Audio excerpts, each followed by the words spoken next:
Today we will explain the film Shawshank Redemption. This film was delivered in 1994 and this film has the most elevated rating of 9.3 among all the film in IMDb. The storyline started. In 1947, Andy Dufresne, a financier in Maine, is sentenced for killing his better half and her sweetheart, a golf genius. Since the province of Maine has no capital punishment, he is given 2 back-to-back life sentences and shipped off the famously brutal Shawshank jail.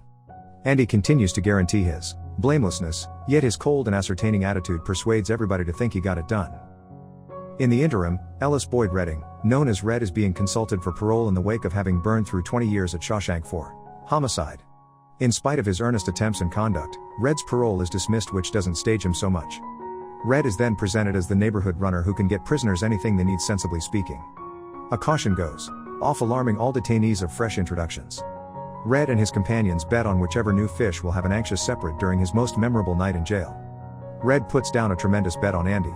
During the main evening, an overweight recently shown up prisoner, nicknamed Fat Ass, separates and cries insanely, permitting Haywood to win the bet. Be that as it may, the festival is fleeting when the central watchman, Byron Hadley, viciously thumps the chunky individual for not keeping calm when he is asked to. In the interim, Andy stays unflinching and created. The following morning, the detainees discover that Fat Ass kicked the bucket in the hospital on the grounds that the jail specialist had been out for the evening. Andy asks about the man's name just to get put somewhere around Haywood. About a month after the fact, Andy approaches Red, having known about his gifts for tracking down things. He requests that Red find him a stone sledge, an instrument he guarantees is vital for his side interest of rock gathering and chiseling. Red poses a couple of inquiries about his goals, which Andy ignores.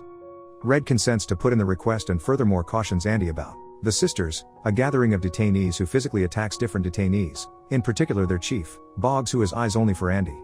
However different detainees think about Andy, a truly distant person, Red sees something in Andy, and preferences him all along. Red thinks Andy plans to utilize the sledge to design a getaway later on. However, when he at last sees the device's genuine size, he comprehends the reason why Andy chuckled and giggles as well, setting to the side the possibility that Andy might at any point utilize it to get out from underneath jail. During the initial 2 years of his imprisonment, Andy invests a large portion of his energy working in the jail clothing or warding off Boggs and the Sisters. However, he industriously opposes and battles them without fail, and he is beaten and assaulted consistently, yet stays silent about it. At the point when a work detail for tarring the top of one of the jail's structures is reported, Red makes some things happen to get Andy and a couple of their shared companions doled out to the gig, offering everybody a reprieve from the standard thing. During the gig, Andy hears Hadley whining about paying expenses for an impending legacy.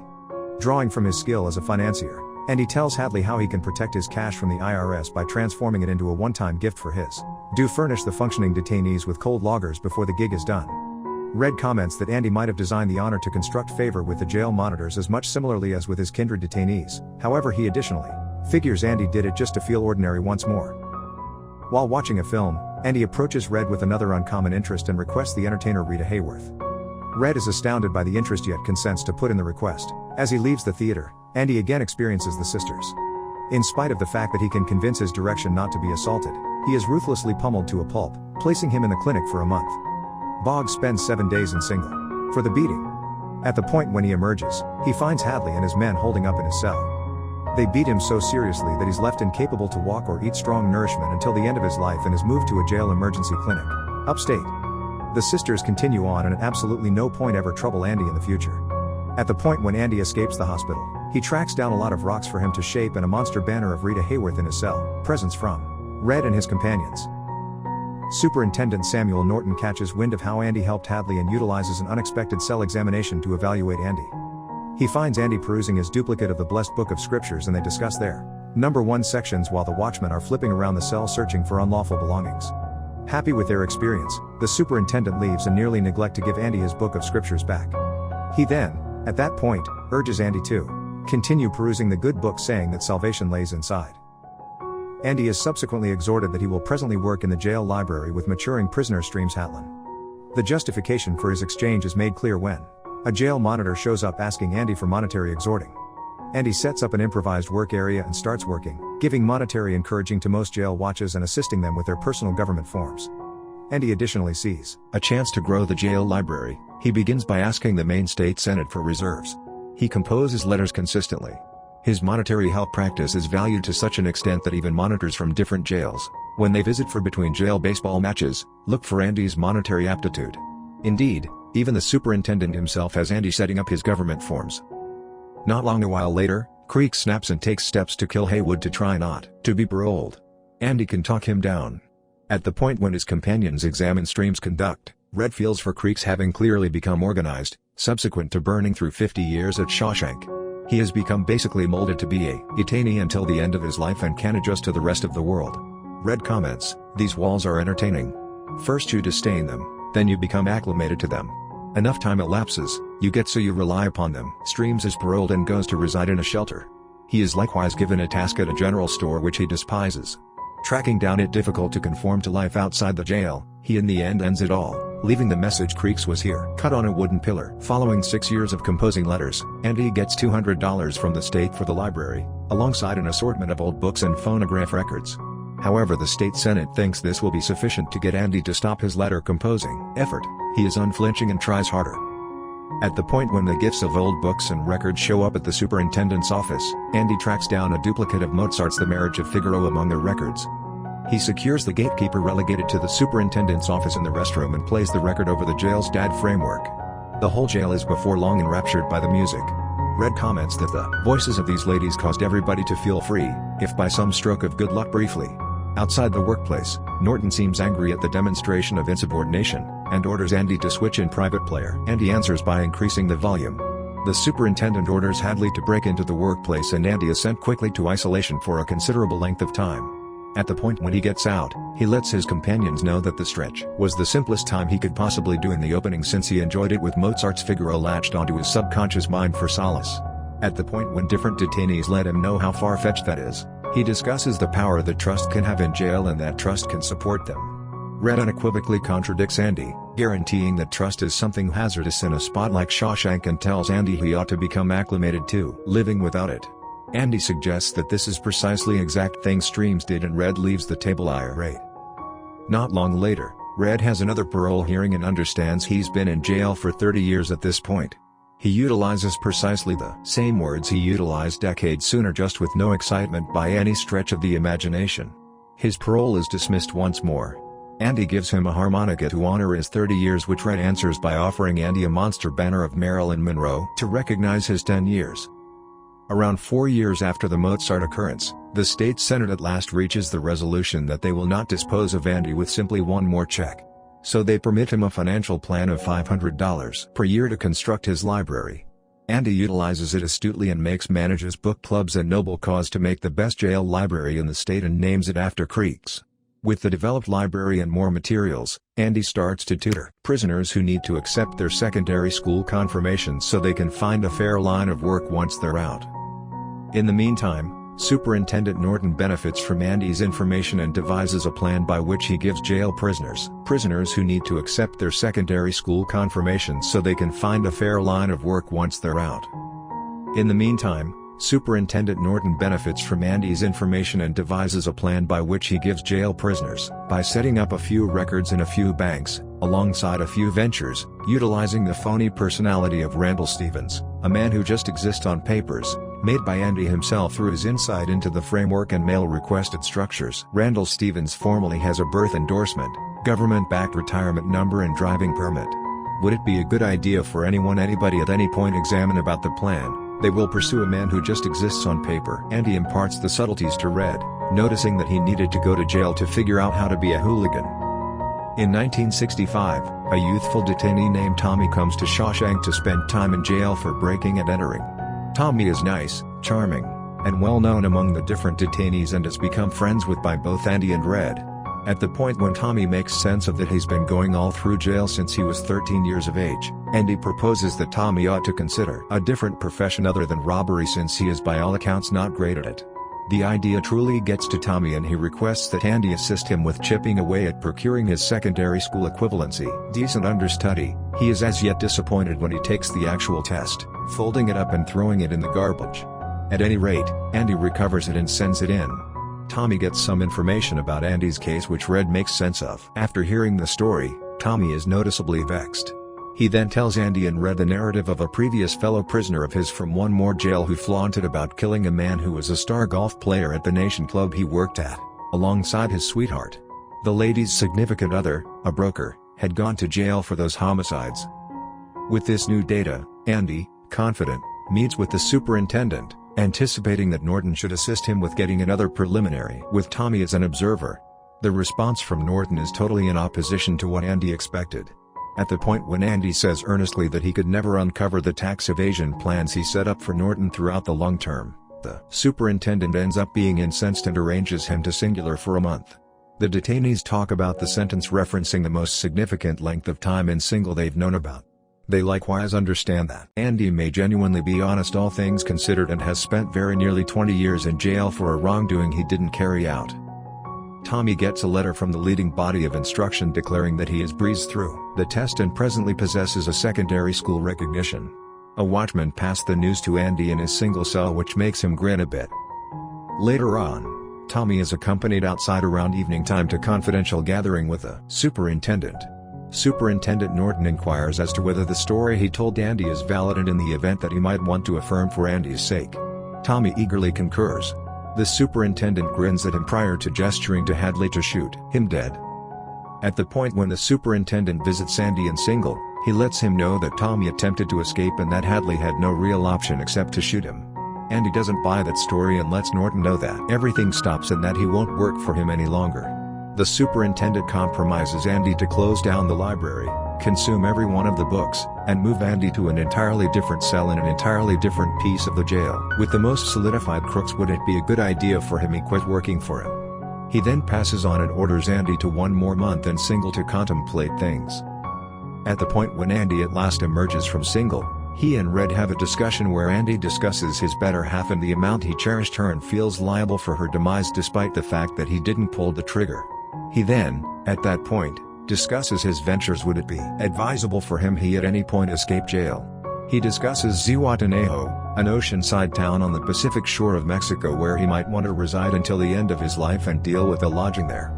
He then inquires as to whether he'd go along with him, to which Red says no and that he accepts he is excessively far gone like Creeks. He then, at that point, censures Andy for permitting desire to screw with his psyche like that in that it will just obliterate him. Andy concurs and is going to leave when he inquires as to whether he knows the Buxton, Maine region. He then enlightens Red regarding a quite certain pasture where there is a huge oak tree toward the finish of a stone wall. He then requests that Red commitment him that, would it be a good idea for him he at any point get paroled, he will look for that oak tree and recover something tucked away among the stones, however, won't get out whatever it is. Red commitments yet is stressed over his companion's perspective. His concerns are elevated further when he discovers that Andy has asked Haywood for a 6-foot rope. Red accepts Andy might have at last arrived at his limit and is going to end it all. In the meantime, Norton requests that Andy sparkle his shoes for himself and put his suit in for dry cleaning prior to turning in. Andy gets back to his cell and the gatekeepers switch the lights out for the evening. Red comments that it was the longest evening of his life. The next morning, Andy has not addressed the morning call and isn't remaining before his phone like each day. The watchman hollers at Andy for putting him late and strolls to his cell hoping to track down a truly wiped out or dead Andy. Simultaneously, Norton becomes frightened when he finds Andy's shoes in his shoebox rather than his own. The caution then goes off reporting a missing detainee. Norton races to Andy's vacant cell and requests a clarification. Hadley gets Red, however Red demands he remains unaware of Andy's arrangements. Turning out to be progressively threatening and neurotic, Norton begins tossing Andy's etched rocks around the cell. At the point when he tosses one at Andy's banner of Raquel Welch, in the spot recently involved by Marilyn Monroe, and before that by Rita Hayworth, the stone punches through and into the wall. Norton tears the banner from the wall, uncovering a passage sufficiently wide for a man to creep into. It is uncovered in a progression of flashback groupings described by Red that quite a while back, not long subsequent to accepting his stone sledge, Andy honestly attempted to cut his name on his cell wall when a piece of it fell off. Andy, loved geography, understood that the material the wall was made off of could make it feasible for him to dig an opening on the off chance that he at any point expected to escape. Andy originally requested the Goliath banner of Rita Hayworth to conceal the opening. He then went through years digging around evening time with his stone mallet and concealing the soil from his occupation into his pocket switch. He would then purge in the patio during his morning strolls. At the point when Tommy was killed, Andy concluded the time had come to go. During the earlier night's tempest, Andy wore Norton's garments under his own to his phone, getting a big chance when nobody sees Norton's sparkling dark shoes on his feet, including Red. He pressed large numbers of his possessions, a few papers and Norton's garments into a plastic pack which he attached to himself with the rope he'd requested, and got away from through his opening. The passage he'd uncovered driven him to a space between two walls of the jail where he tracked down a sewer principal line. Utilizing a stone, he hit the sewer line in time a few times with the lightning strikes and ultimately tore it open. In the wake of slithering through 500 yards of the crude sewage contained in the line, Andy arose in a stream outside the walls. An inquiry group later found his jail garments, a bar of cleanser and an extremely broken-down rock hammer. While the superintendent and Red are finding Andy's virtuoso departure, Andy strolls into the main public bank in Portland, where he had put Norton's cash. Involving his expected way of life as Randall Stevens, and with all the vital documentation, he finishes the record and wanders off with the clerk's check. Before he leaves, he requests that they drop a bundle via the post office. He proceeds with his appearances to almost a dozen other nearby banks, winding up with some $370,000. The bundle contains Superintendent Norton's bookkeeping books, which are conveyed directly to the Portland day-to-day cornet paper alongside Andy's composed admissions and declaration. Not long later, the Maine State Police storm Shawshank Jail alongside a few correspondents to cover the creating story. Hadley is captured for the homicide of Tommy and is removed by the state police. As per Red, he heard unwarranted reports unofficially that Hadley purportedly began crying like a young lady in the secondary lounge of the police crew vehicle while he was being removed. Seeing Hadley being removed in a police crew vehicle and the neighborhood lead prosecutor entering the jail with a few police officers holding a warrant for Norton's capture, Superintendent Norton at last opens his protected in his office, which he hadn't contacted since Andy gotten away, and on second thought of his books, he finds the good book he had given Andy with a note to the superintendent saying that he was correct. Salvation did lay inside. Norton then, at that point, opens it to the Book of Mass Migration, and finds that the pages had all been removed looking like Andy's stone mallet.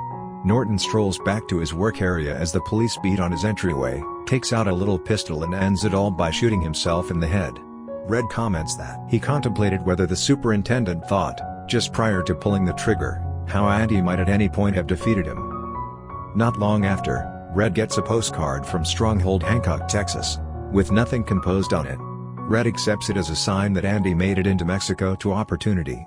Red and his mates kill time discussing Andy's endeavors, with a couple of embellishments. However, Red falls into a kind of misery from missing his companion.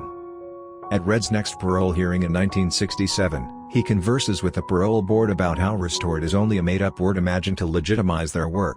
He then makes sense of the amount he laments his activities of the past, not on the grounds that he's in prison but since he realizes how wrong it was. He then, at that point, closes by saying that he needs to live with that until the end of his life and requests that the load up quit burning through his time and let him be. His parole is at last allowed. He goes to reside and work at the very puts that Creeks did, in any event, seeing Stream's message cut into the wooden bar. He often strolls by a pawn shop which has a few weapons in the window. Now and again he ponders attempting to get once more into jail, feeling that he has no life beyond jail where he has burned through a large portion of his grown-up life. However, he recalls the commitment he made to Andy. He then uncovers that he was not taking a gander at the weapons but rather at the compasses behind the firearms, and he got one. Red adheres to Andy's guidelines, catching a ride to Buxton and finding the stone wall Andy portrayed. Similarly, as Andy said, there is an enormous dark stone. Under is a little box containing an enormous amount of money and directions to come track down him in Zihuatanejo, despite the fact that he doesn't name the city for good measure. He likewise says he really wants someone who can get things for a project of his. Red unexpectedly sees all the force of trust and feels elated by the sentiments within him. Subsequent to cutting another message in the wooden pillar which peruses, "Creeks was here, so was Red." Red disregards parole and goes out, uninterested since nobody is probably going to do a broad manhunt for an old criminal like him. Red takes a transport to Post Hancock, where he crosses into Mexico. The two companions are at long last rejoined on an ocean side of the Pacific coast, very much like Andy had been expecting. This where the story ends. What we will learn from the story is hope is the thing which keeps us alive, so we should never give up and always be with hope. Remember, hope is a good thing, maybe the best of things, and no good thing ever dies.